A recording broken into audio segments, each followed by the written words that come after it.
Hello everyone, welcome back to Satyanaidu mini vlogs. అందరూ బాగున్నారా? నేనైతే చాలా బాగున్నానండి. మేము పోస్టింగ్ వచ్చిందని రాయపూర్కి వెళ్ళిపోతున్నామని చెప్పాను కదా, అందుకని చెప్పి ఇలా ప్యాకర్స్ అండ్ మూవర్స్ వాళ్ళని పిలిపించి ఇలా సామాన్లు అయితే ప్యాకింగ్ చేయించామండి. ఇలా బయట స్టేట్లలో ఉన్నప్పుడు వేరే స్టేట్కి మారినప్పుడు సామాన్లన్నీ ప్యాకింగ్ చేసినప్పుడు ఏ వస్తువు పాడవుతుందని నాకైతే భయమేస్తుందండి. ఇంతకుముందు కేరళలో ఉన్నప్పుడు రాజస్థాన్కి సామాన్లు షిఫ్ట్ చేసినప్పుడు బండి కూడా వేసామండి.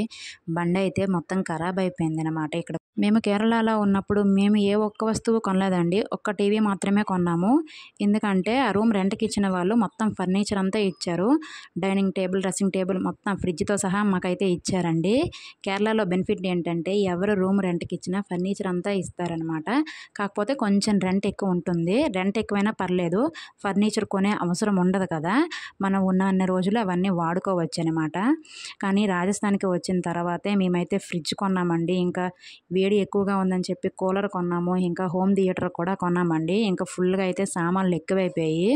అందుకని చెప్పి ఇలా ప్యాకర్స్ అండ్ మూవర్స్ వాళ్ళని పిలిపించి సామాన్లన్నీ వేసేసాము. ఇలా బయట ఉన్నప్పుడు ఏ వస్తువు లేకపోయినా అవ్వదండి. పోనీ సర్దుకుపోదామా అంటే అడ్జస్ట్ అవ్వలేమండి, దేనికి అది ఉండాలి. ఇంకా పిల్లలు ఉన్నప్పుడు అయితే వాళ్ళకి బండో గిండో ఆడుకోవడానికి ఉండాలి కదా. ఇంకా రాజస్థాన్కి వెళ్ళిన స్టార్టింగ్లో అయితే వాడికి సైకిల్ కొన్నాము. మొన్నే రాజస్థాన్ వెళ్ళాం, కానీ మా చిన్నోడు అడుగులు వేస్తున్నాడు కదా, వాకర్ అయితే ఇంకా వేగంగా నడుస్తాడని చెప్పి వాడికి కూడా వాకర్ కొన్నామండి. అవి కూడా పార్సల్కి వేయాల్సి వచ్చింది. చూడండి, నాకు టీవీ వేస్తున్నారు కానీ టీవీ పాడైపోద్దేమని చెప్పి భయమేసింది. వాళ్ళైతే ఇలా చద్దర పెట్టి కమ్మలు పెట్టి ఇలా ప్యాక్ చేశానండి. పర్వాలేదా, సేఫ్గా వెళ్తుందా అని అడిగితే నువ్వు కింద పడేసినా కూడా ఏమవదు, నేను హామీ అని చెప్పారండి వాళ్ళు.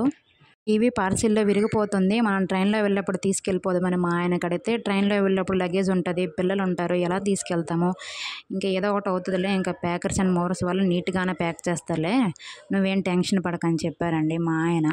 ఇంకా ఆ సామాన్లన్నీ ప్యాక్ చేసిన రోజైతే మా ఆయనది బీ షిఫ్ట్ డ్యూటీ అండి, డ్యూటీకి వెళ్ళిపోయారు. వాళ్ళైతే ఈవినింగ్ వచ్చారనమాట. నాకైతే హిందీ తోడా తోడా ఆతి అయ్యండి.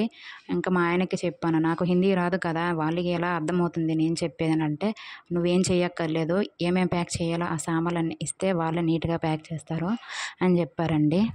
వాళ్ళైతే చాలా ఫాస్ట్గా సామాన్లు అయితే ప్యాక్ చేసేసారండి.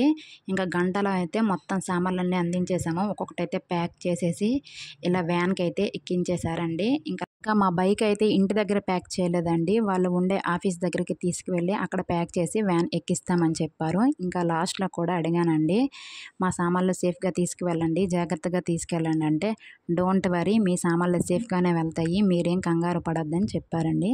ఇంకా నేనైతే కూల్ అయిపోయాను వాళ్ళు అలా అనేసరికి.